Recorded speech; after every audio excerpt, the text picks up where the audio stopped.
They say two things in life are certain: death and taxes. But taxes and how they're collected are anything but certain, and certainly not fair. In 2019, author Rutger Bregman made a scene at the World Economic Forum's annual meeting in Davos when he made this now infamous assertion. And I hear people talk in the language of participation and justice and equality and transparency. But then, almost no one raises the real issue of tax avoidance, right? And of the rich just not paying their fair share. It feels like I'm at a firefighters conference and no one's allowed to speak about water. This is not rocket science. We can talk for a very long time about all these stupid philanthropy schemes. We can invite Bono once more, but come on, we gotta be talking about taxes. Yeah, exactly. That's it, taxes, taxes, taxes. All the rest is bullshit, in my opinion. The feeling is shared within the humanitarian sector too. Tax is really critical to funding, whether it's the Western donor countries, which ideally we get away from that, but then across Global South, across crisis-affected countries, taxing wealth, taxing extraction, taxing inequalities, addressing inequalities.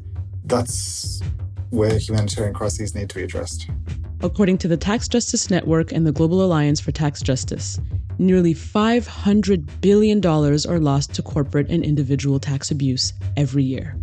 And in the next 10 years, countries are set to lose $5 trillion due to tax evasion alone. What does this have to do with humanitarianism? Well, the less countries collect in taxes, the less money they have to spend on healthcare, climate adaptation, and pandemic preparedness. And the more they have to depend on humanitarian aid when crises hit.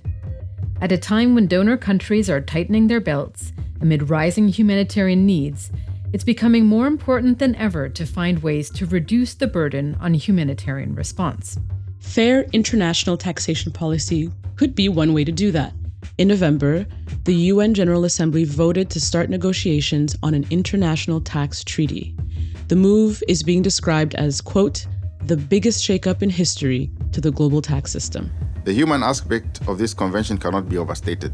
By reforming the international financial system and ensuring fair taxation, we can significantly reduce the strain on international aid.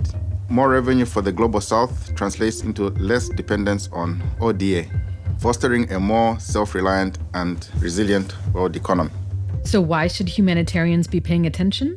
And what could it mean for aid-dependent countries to recoup trillions of dollars in lost tax revenue? From Geneva, Switzerland, I'm Hiba Ali. And from Toronto, Canada, I'm Melissa Findira. This is Rethinking Humanitarianism, a podcast about the future of aid in a world of rising crisis.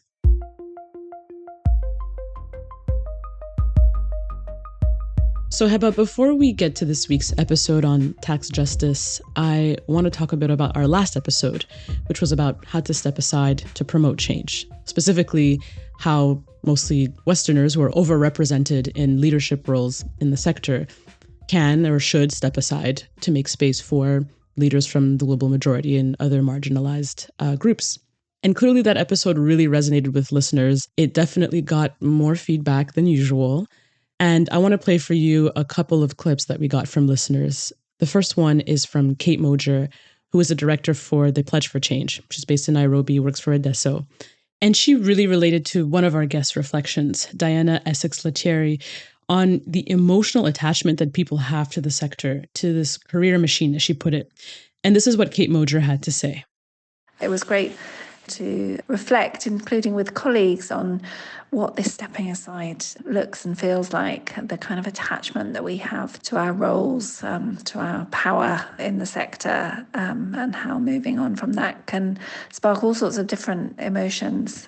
Actually, as we're talking about shifting power and decolonizing aid, a much better metaphor is to think of myself as being a really great tenant of a role, making a place that can work really well and really effectively for others before moving on to doing something else elsewhere in the system. We also got an email from Leo Corticus, who has worked in humanitarianism and development for more than 30 years. He's based in the Netherlands, and he sees stepping aside as a natural part of his job, especially as the sector moves towards localization. I was asked or did step aside 3 or 4 times during my 30 plus years working in humanitarian and development sectors. While working capacity is being shared, there is always a moment the team does not need me anymore. This is, I think, the real development, enabling people to take their own future in their own hands. I'm always happy to see the work continue after I left, happy to be made redundant, knowing people and their organizations will be able to continue the work because capacities have been shared to ensure transparent implementation and quality and sustainable impact in the lives of people. Especially important is also to make contacts between them and the donor organizations, make them independent. People and their organizations know what they need to do to develop their country or region and how this can be done the best possible way. If you'll recall, and if you don't, I recommend you go back and listen to that episode. We looked at the case of Ignacio Packer, who was the executive director of ICFA, the NGO consortium based in Geneva. And when he finished his term, he let it be known that he wanted his successor to better represent the people the organization serves. Ignacio, who is a white Western man, ended up being succeeded by another white Western man. Now, after several requests for comment, we did finally receive a response from ICFA's board of directors, which led the hiring process. And they sent us a long email, which I want to go into in a bit of detail because I think it highlights how intentions towards diversity unfold in practice. And it should be noted, ICFA's board is itself very diverse, with representation from Africa, from Asia, Central America, the Middle East, and Europe, and is led by a woman from Pakistan. So the board said they had specifically sought out a recruitment firm with experience in diversity, equity, and inclusion. Quote, every effort was made to ensure a diverse pool of candidates, including to encourage female candidates and candidates from the Global South. The interview criteria was applied equitably. The advertised role profile stated our intention for diversity, equity, and inclusion, but they noted we did not explicitly state that female candidates or candidates from the Global South would be preferred. So they went through 2 rounds of recruitment. And in the first round, 78% of longlisted candidates were women, 56% were from the Global South. But the board didn't feel that any candidate had the required competence and experience. They went out again, and in the second round, 1/3 of the shortlisted candidates were women, 1/3 were from the Global South. And as we said, ultimately, a white Western man was appointed. So what happened and why, despite their seemingly genuine intention for greater representation in the role and their efforts to that end, did they not get that result? Part of that long statement that they sent us, they also sent a list of the things that they learned through this process. And I also want to go through some of that with you. They said, quote, simply wishing to see greater diversity is nothing without identifying the blockers to greater DEI. They go on to say that aspirations must be translated into changes in policies and procedures to enable change. So, for example, they noted that there were structural and systematic barriers, location, salary, relocation costs, the sector's concentration in Geneva. And they noted that they also need to understand and weigh competencies and attributes differently. They also pointed to the need to shape a terms of reference and benefits package around the kind of talent they were trying to attract. And they noted that it was, quote, a different way of thinking. And they also noted a second time that that requirement for the role to be based in Geneva was a significant stumbling block, in part because attaining a work permit can be a key challenge, and in part because the package offered wasn't seen as adequate to compensate for an international move or to cover the costs of housing and childcare in Geneva. And so they ended the statement by saying that the process has raised a number of questions on how ICFA and the sector can push systematic change and go beyond tokenism and wishful thinking.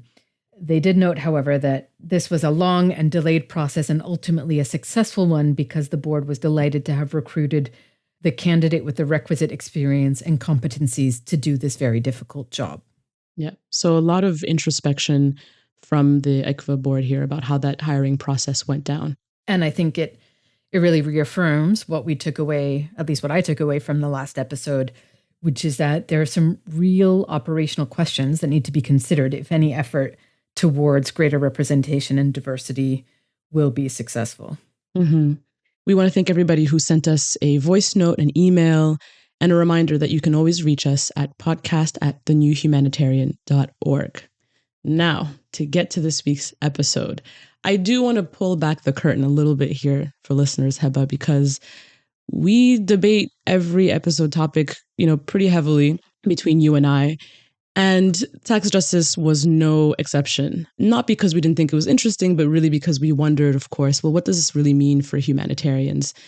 And it seems as if the universe kept sending us signs that it did matter to humanitarians. I think probably every other week or every other month, there's an email that came in or a guest that would mention tax justice in some way, shape, or form.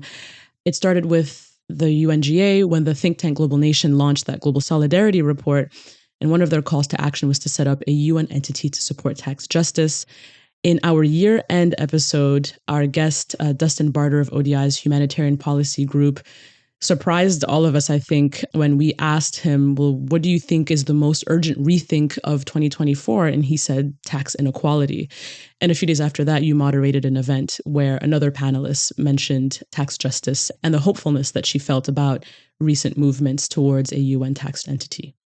And it's interesting because as we've been trying to piece together the drivers of aid dependency and how to respond to needs in an age when there's just never going to be enough humanitarian aid or humanitarian funding to go around, the same themes keep coming up. And the legacies of colonial structures that inhibit a country's ability to handle crises effectively is one of them. And I think tax justice falls very much in that category. Mm-hmm. As you heard in the intro, nearly $500 billion lost every year. And according to research from the University of St. Andrews, were it not for the $480 billion that's lost to abusive international tax practices every year, 15 million people would have access to water, 32 million would have access to basic sanitation, the lives of 37,000 children would be saved through reductions in child mortality. So this has very real implications. Now, it's mostly a tool, admittedly, for countries to be better able to pursue development goals, but does have humanitarian implications too. As one of our guests told us before this interview, there's a reason why an earthquake in Japan doesn't have the same impact as an earthquake in Haiti.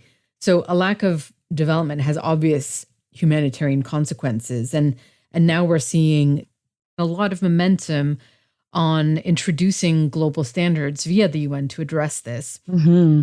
And that momentum extends beyond just the UN. Some nations are just taking it upon themselves to increase taxes on the wealthy, to increase taxes on corporations. Just a year ago, for example, Colombia instituted a 15% minimum tax on corporations. They are also reintroducing a wealth tax. Spain also introduced a wealth tax, though it's temporary for now. And Brazil is also proposing a more progressive tax code. They also just took over the presidency of the G20 and they've added taxation to the agenda. But the issue is that wealth can run away. If only Brazil or Spain and Colombia institute a wealth tax, well, then the ultra wealthy can just decide to go to the next country with lower tax rates or zero tax rates, which is what's happening in Spain, for example. A lot of wealthy business people have already threatened to leave the country because of this wealth tax that they're trying to introduce. So today we're joined by two guests who will help us make sense of the growing tax justice movement, the recent developments that we mentioned, and why they should matter to humanitarians. Hassan Damlouji is the co-founder of Global Nation. It's a think tank that promotes international cooperation as a way to tackle climate change, conflict, and development. Global Nation published that Global Solidarity Report that I mentioned just now. And among other things, it calls for the creation of a UN entity to promote tax justice.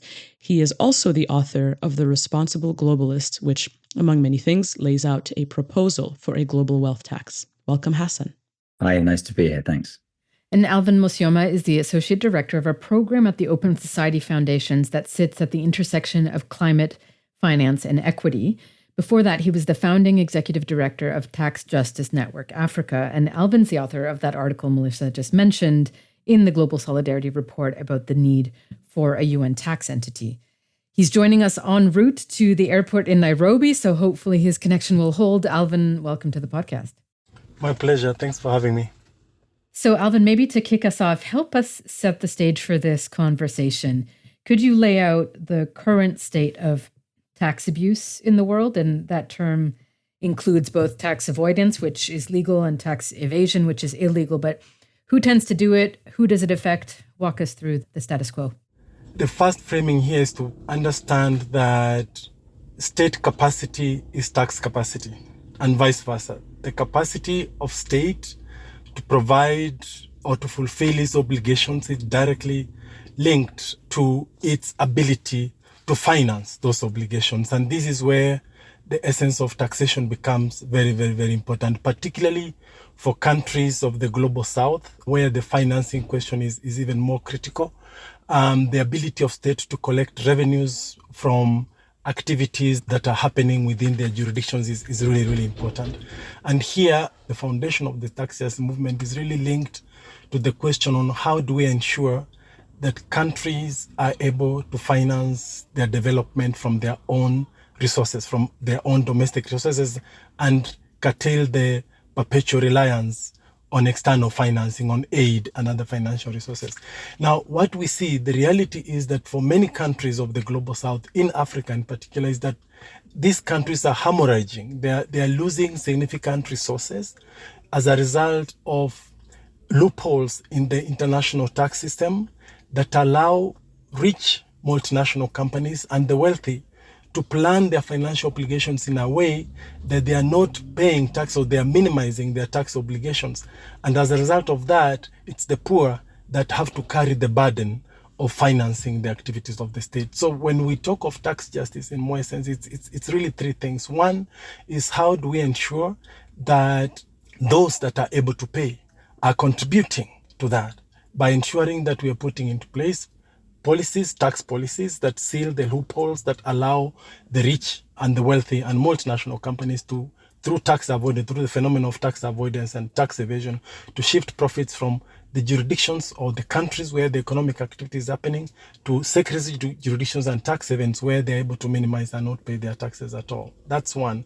Then secondly, tax again is a social contract between the state and the taxpayer. You pay your taxes and you demand your services. And this is, I think, a very, very, very critical point.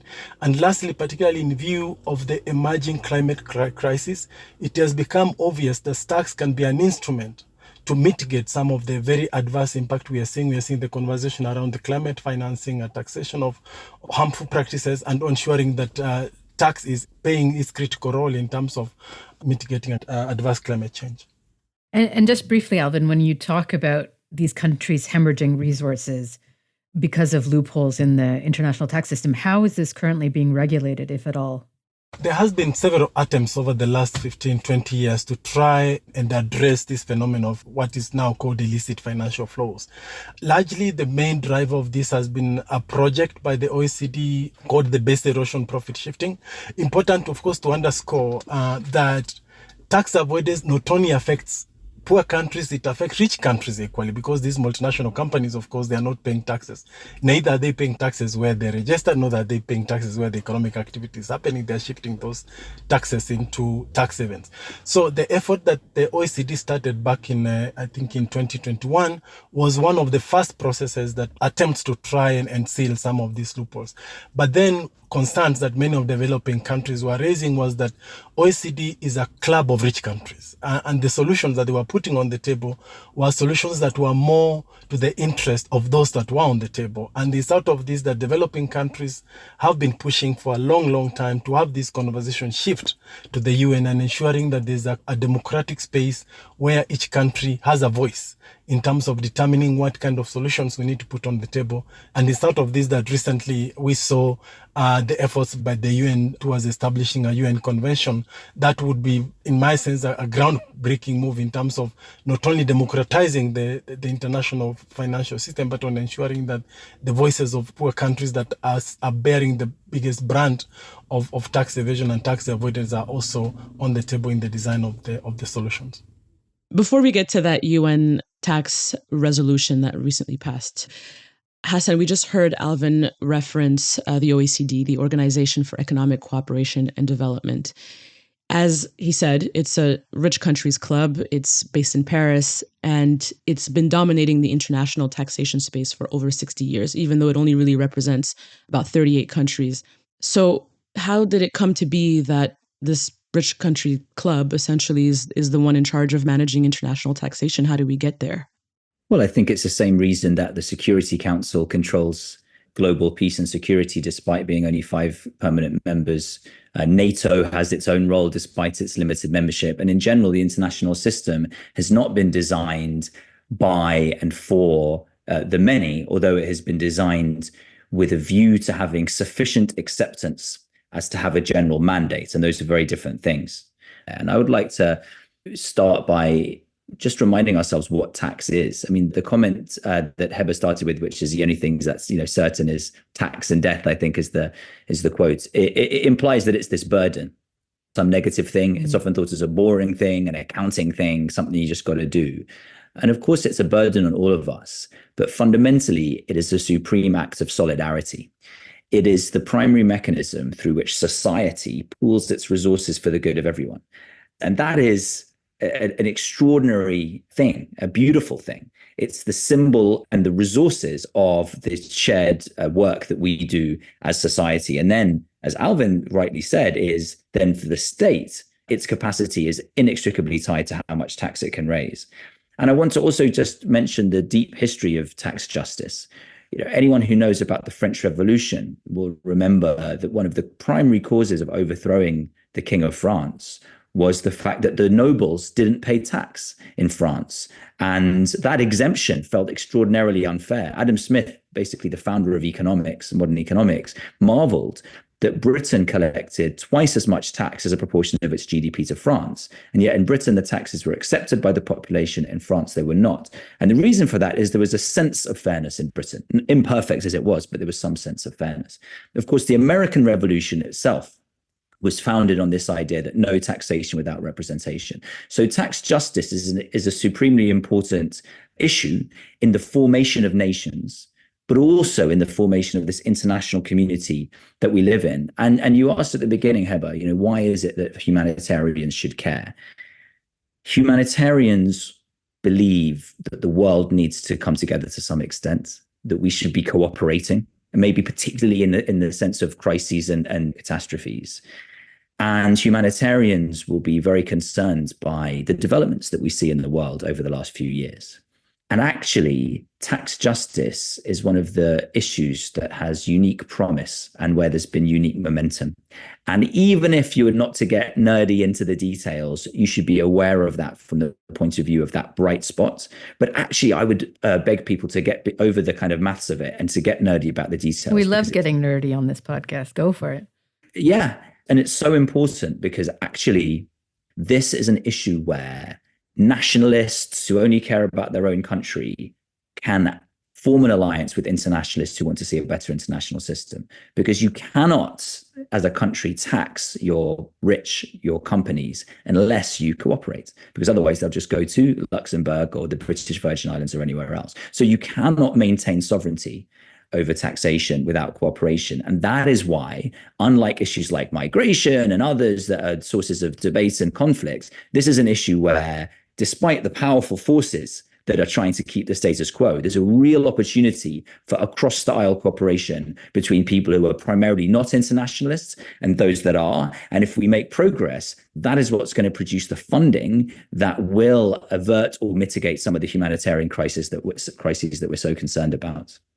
Let's talk about this progress that you've both been referring to. In the last few months, I don't think I've heard the term tax justice mentioned more, especially not in the humanitarian space, but it seems to keep coming up over and over again. And of course, a large part of that is because of the vote that took place at the UN General Assembly in November. Alvin, you're one of the people who have been advocating for a UN tax convention for years. Can you explain to us what this campaign for a UN tax convention is exactly, and what would it do? The call for reforms of the international tax system, the UN, is not unique in that sense. I think the dominance of rich countries in many of these political and economic spaces between, be it, for example, the IMF, the World Bank, we have seen a lot of concern coming about how the interests of the West are very dominant in many of these spaces. So in that sense, the demand for a more democratic space for rulemaking on tax is aligned to voices and demands that have been made by other groups across different other economic issues, which is really about democratizing the economic sphere and ensuring that the resources, as Hassan was saying, are being shared in a manner that is fair, that is equitable, both at the national level and globally. Actually, as a matter of fact, the clarion call that started back in 2015 on the UN Tax Convention was that if you are not on the table, you are on the menu. If you are not on the table where the decisions and the discussions that are being made, then most likely the implications are going to harm you. And that, I think, has been a rallying point for different groups, trade unions, student movements, and other civil society organizations that have been pushing for this. Why has this been groundbreaking? I think this is one of those cases where we have seen a very strong global solidarity. Yes, the effort was being led largely by African countries over the last decade. Africa has played a leadership role in the demand for this, but we saw countries in Latin America come in solidarity and in a collective that made sure that the countries of the global south are getting their voice when it comes to the design of the reforms of the international tax architecture. The other thing I think which is really important to underscore is that without losing ourselves into the nitty-gritties of how these accounting systems actually work, studies have shown actually that for African countries, for instance, every dollar that flows into the continent in form of aid and foreign direct investment, there are $10 that are flowing out as a result of illicit financial flows, which is again tax evasion and tax avoidance. While the international focus is on how do we get more external resources into the continent. So we are having a debate that is focusing on having a wrong focus, because while there's a lot of effort on how do we increase aid to the continent, how do we ensure that Africa is attracting more foreign direct investment, as legitimate as that is, the reality is that these countries are actually raising sufficient revenues, but those revenues are not finding their way into the state coffers. Instead, they are finding their way into the tax havens in the British Virgin Islands, and not just by multinational companies, but by wealthy elite, even within the continent. So when we talk of addressing the question of the global inequality, the inequality that exists within countries, I can't think of a better tool. Alvin, what would a UN tax convention have the power to do exactly? Right now, we are at the very initial stages of rethinking the international tax system.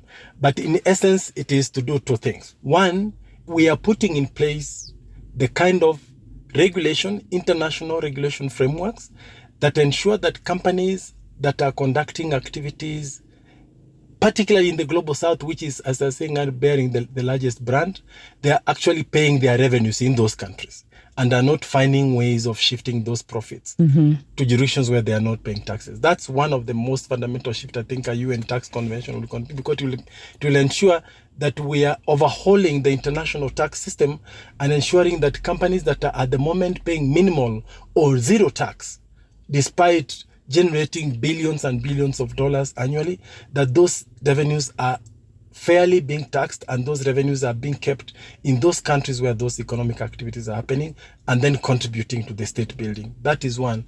Then secondly is ensuring that the voices of the global south are on the table. That I think is probably the biggest shift, that we are having as a framework where countries of the global south have a voice in terms of the design of solutions, in terms of how companies and the wealthies are being taxed in the different jurisdictions.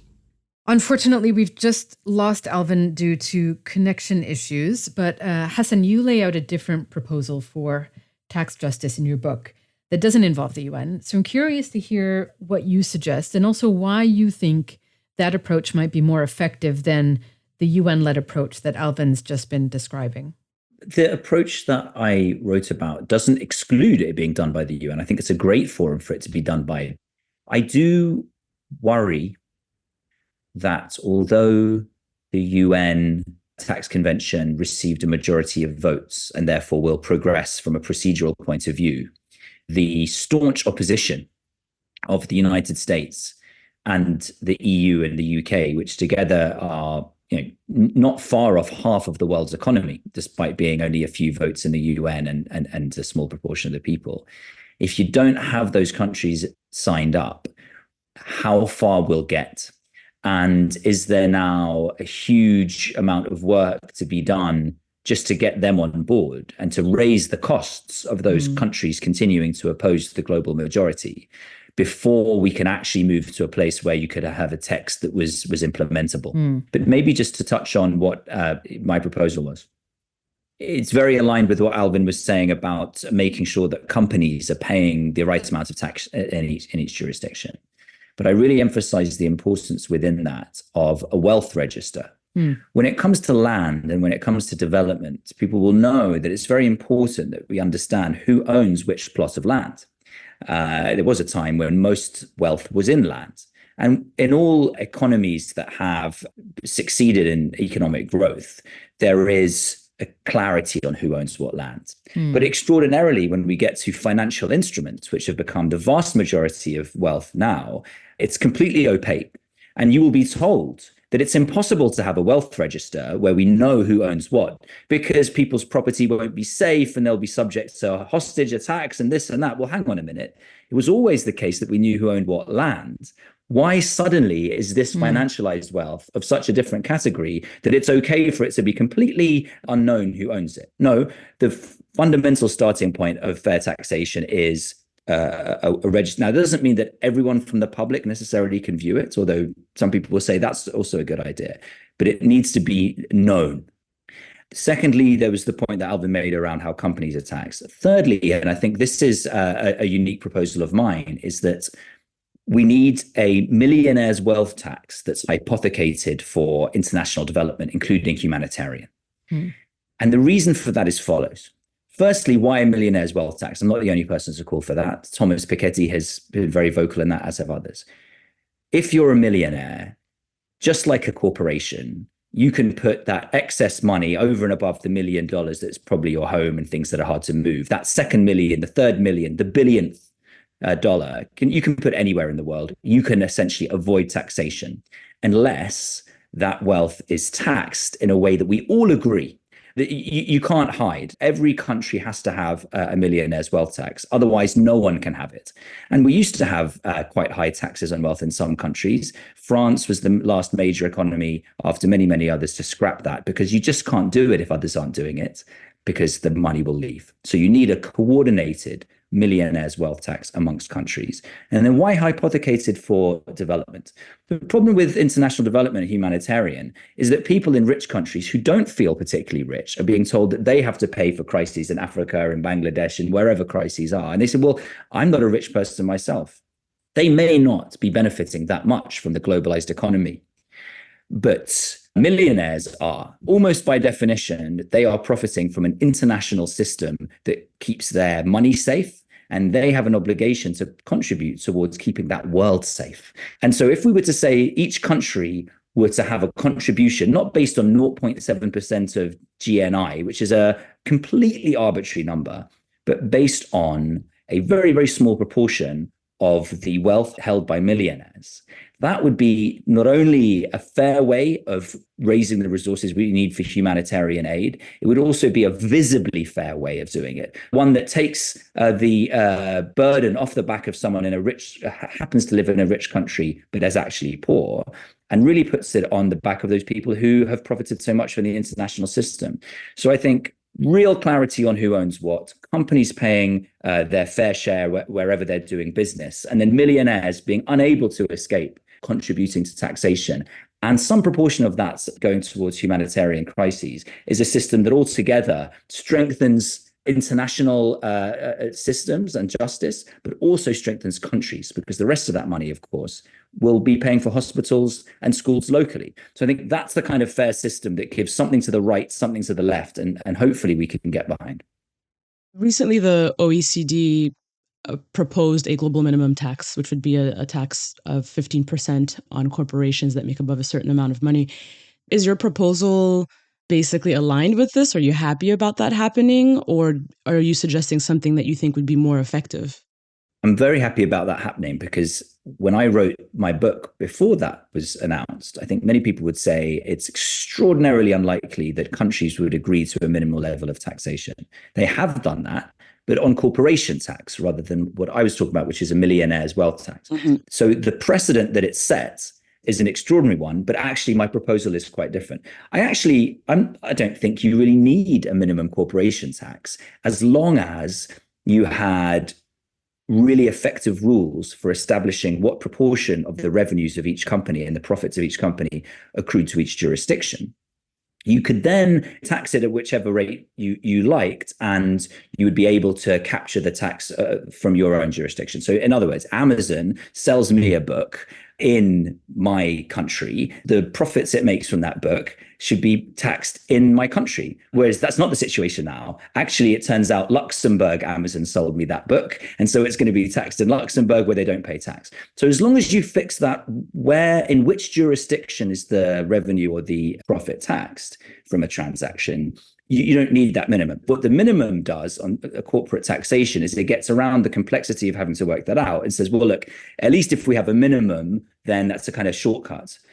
On millionaires' wealth tax, there really is no other way of doing it than as a minimum, because millionaires aren't doing transactions as such. The money is just sitting there, and they're going to pick it up and they're going to put it somewhere else. So it's got to be taxed wherever it goes, because it can go anywhere.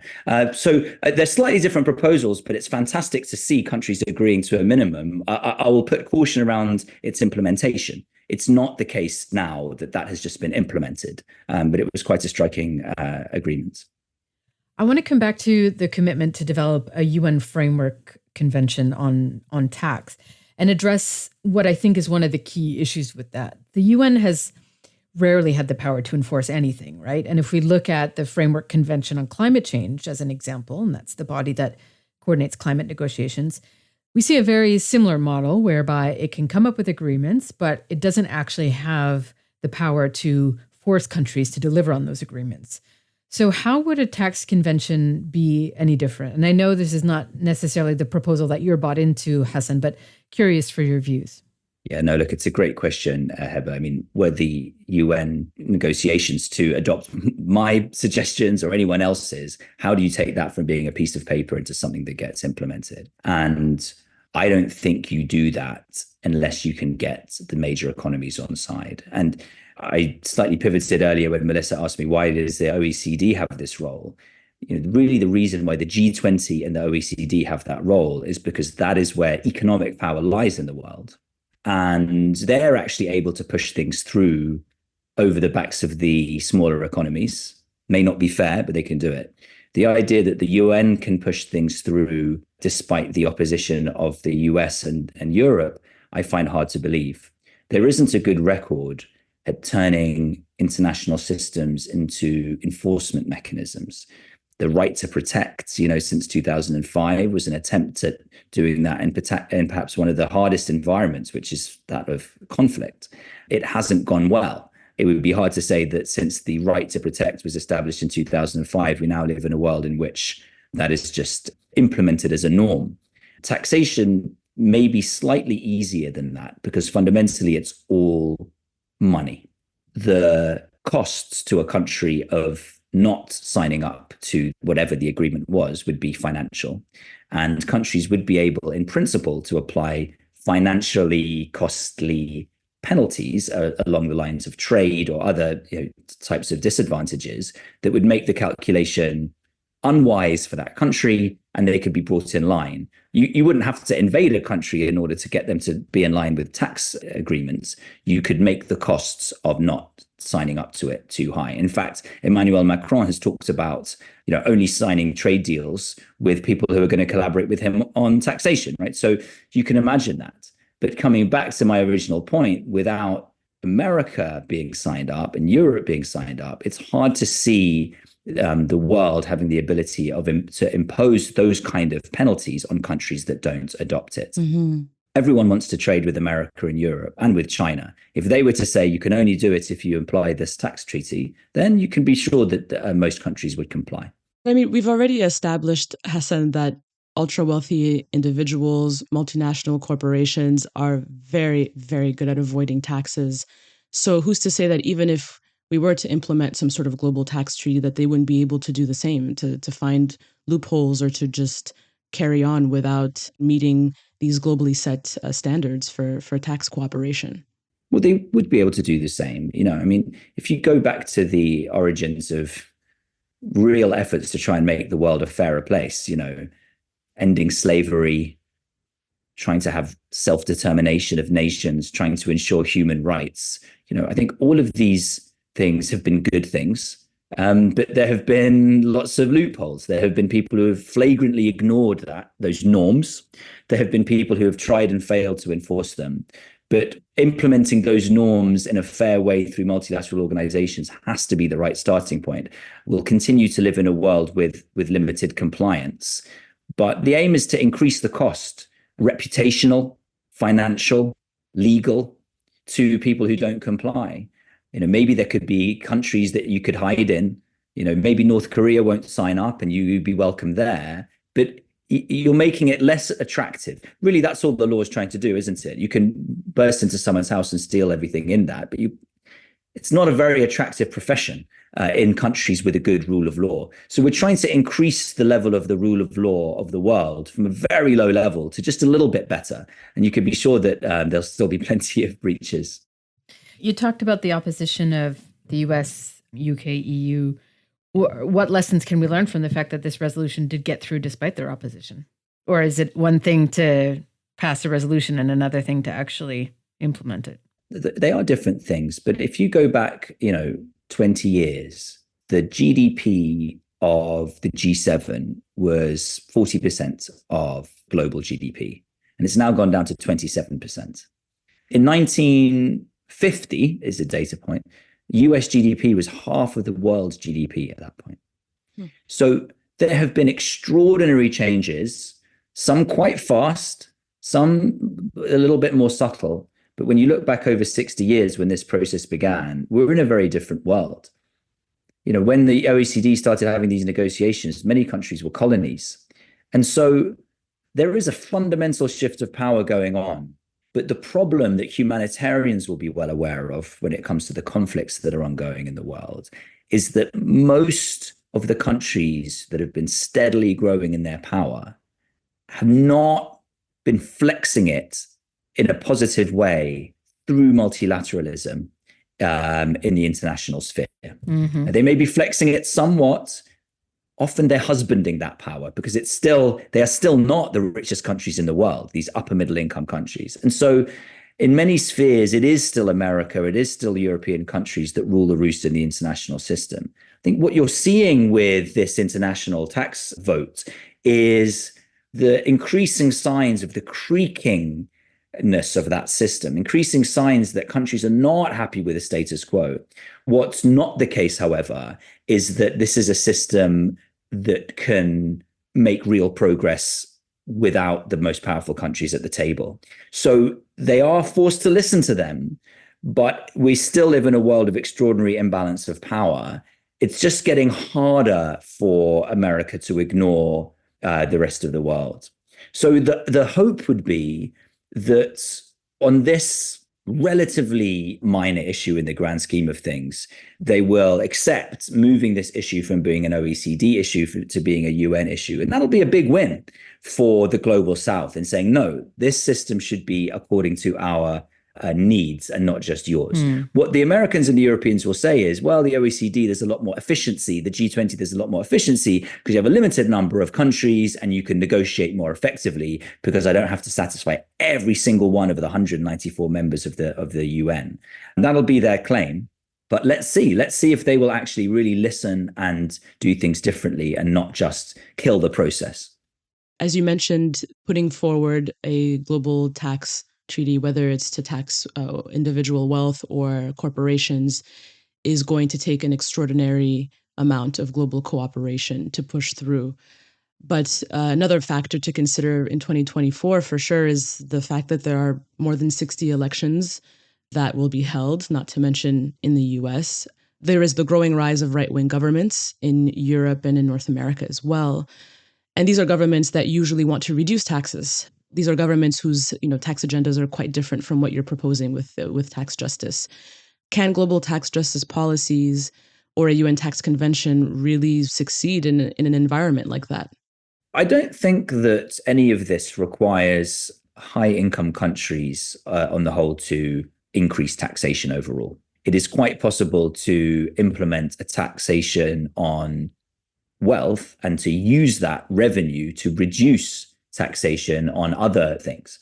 What you're doing is you're making the system fairer, because right now everyone pays sales tax to buy, even the very poor pay sales tax to buy basic things that they need for their lives, often at a very high rate.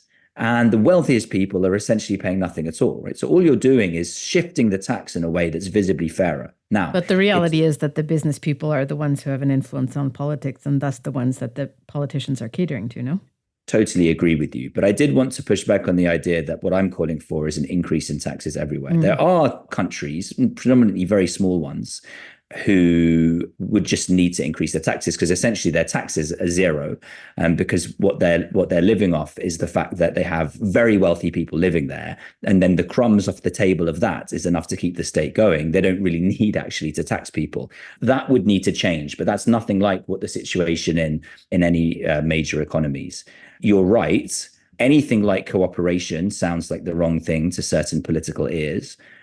And anything like taxing the rich sounds like the wrong thing to certain political ears. I think it would be difficult to make progress on this issue with Donald Trump in the White House. He's demonstrated in his last term that he wants to reduce taxes on the very wealthy, even at the expense of many people in his base who aren't wealthy, but he's figured out a way of satisfying different audiences. So it's unlikely that you'd make progress there. But there's nothing about being fiscally conservative that means you have to reject these plans. And that's an opportunity there. There should be and can be a consensus across left and right, especially outside America. You see, the thing about America is many of these multinational companies that are making money all over the world and paying tax nowhere actually are American companies. And so this tax justice thing feels like a threat, certainly to American corporations and to people who support them, whether they're influenced by their lobbying or whether it's just they feel a certain pride of being from the same country as them. And so therefore, there's a strong opposition in America. Whereas if you're a right-wing nationalist in other countries, you would say, I don't want Amazon coming here and not paying any tax, right? You would be quite happy with shutting down that behavior. So there's a special issue in America, but actually in many countries, your sort of narrow nationalist point of view is actually very angry that some of these multinationals aren't paying tax. So the proportion of the global population and elite that can be won over to this issue is very high. And that's precisely why so much progress has been made. In a hopeful world where the tax justice movement continues to gain momentum and tax leakages are reduced and could be used to finance aid, as you argued, is there any precedent for this? Have fairer tax laws or tax policies been used to fund humanitarian needs in the past? I don't think there are a large number of examples, but the one that I'm most familiar with is in South Korea, where a tax on aviation was for many years hypothecated against contributions to global health, which is connected to humanitarianism, although it would be in the bracket of development more than emergency response. Hypothecated taxes in general have their downsides, partly because it ties the hand of governments. And if that tax were to fluctuate, it's going to create fluctuations in your budget for that thing that you're trying to spend the money on. And so what you found that really kind of broke that in Korea was that in a context that Korea wanted to increase their aid and they wanted to increase their global health, in the pandemic, obviously planes weren't flying and the revenue from that tax crashed. And so they made a great decision to continue funding and not just to slash all their global health budget. But at that point, the link between that revenue and that expenditure is broken. The thing about hypothecating at such a large level of, let's say, 0.25% of all of the wealth of citizens over $1 million should pay for all global development and humanitarian is that wealth is not going to fluctuate the way that airline flights do. And you could then spend that relatively large amount of money on anything that was the right priority. Humanitarian this year, fewer crises next year. Maybe we can invest more in global health. To what extent do you think humanitarians have a role to play in pushing for global tax justice or being part of this movement? Yeah, it's a great question. I think it's really important for the following reasons. The French Revolution, the American Revolution, the overthrow of the Prime Minister of Pakistan because of the Panama Papers more recently are all examples of how the sense in which people are escaping tax can really turn the tide of politics and create momentum for a fairer world. But only if people actually care. And this debate about international tax justice has not just been marginal in terms of the general public. It's been marginal within development and humanitarian spaces in which we reside. And we've got to take it from being seen as a kind of nerdy interest of some people, some practitioners, to being a really big issue that will pay if we're successful for everything we want to do in humanitarianism and beyond. And that is extraordinarily unfair. The money that is being pooled for our common purpose is not being paid for fairly, and that there's progress to fix it. So it's a perfect issue to say it's really important. Right now, there's a massive problem and there's momentum to fix it. And it can solve so many things because that's the money that will pay for those things. Humanitarians need to feel part of this movement. They've got to help us find a way of reaching beyond and making this issue exciting again. Taxation feels boring. It couldn't be anything less. It's a huge amount of money. It's the grease of the wheels of a fair society. And so humanitarians need to be calling for that. Nice pitch. I read somewhere that taxation is sexy, and I thought a bit of a stretch, but okay. Well, Hassan, let's say that 2024 global tax treaty comes into effect. Paint for me a picture of how you think things would change in the first weeks, months, the first years. How would the world change in your estimation? So inevitably, these things take time. But what you would find over the first 5 years is that there's a lot more money to spend on development and the response to crises by countries in the global south. Anyone who works in these contexts will know that that is where you want the money to be coming from. Country ownership of crisis response, being able to actually build resilient systems for the next time rather than international people who arrive today and go tomorrow. Countries being in control of their own development. That's what we've been calling for, all of us, for so long. And I think over the first 5 years after a tax treaty, if it were to be complied with, you'd see a real change in that. And especially on the continent of Africa, where today the losses from taxation and tax avoidance by companies is about half of the domestic health budget of countries in sub-Saharan Africa. So if they chose to spend all of that revenue on health, it would add another half again to their health budgets. I'm sure actually the reality would be it would be spread around across a range of priorities. And I think, you'd see the Human Development Index rise. You'd see educational, health, and other indicators just tick upwards over that decade. Mm-hmm. I read somewhere that the losses to tax havens in 2021 would have been enough to vaccinate the world against COVID 3 times over. So I can only imagine what the impact would be. Absolutely. I was just going to say, I think across the podcast, we've been coming back to this idea that humanitarian needs are too high to keep trying to respond to them downstream. And we've been trying to, through the podcast, identify some of the ideas around which to reduce that need upstream. We looked at, for example, how fairer trade terms for crisis-affected countries could be game-changing. And I think this is another example in that realm. Going back to Alvin's comment off the top, I was really struck that we're asking the wrong questions when we say, how do you bring funding into crisis-affected countries rather than how do you stop money from exiting from them? So thanks so much for helping draw that out for us. Really appreciate your time, Hassan. Thanks so much. It's been a pleasure. Hassan Demlouji is the co-founder of Global Nation, and Alvin Musioma, who we heard from earlier, is an associate director at the Open Society Foundations, where he works at the intersection of climate, finance, and equity. We're always curious for your thoughts. If you've got any on today's episodes, write to us or leave us a voice note at podcast@thenewhumanitarian.org. The next episode of the podcast, I'm very sad to say, will be Heba's last. As some of you may know, Heba is stepping down as the new humanitarian CEO, but we will get a chance to say goodbye on this podcast, so stay tuned for our next episode in March. And in the meantime, we'd love for you, the listener, to get a chance to be part of that episode as well.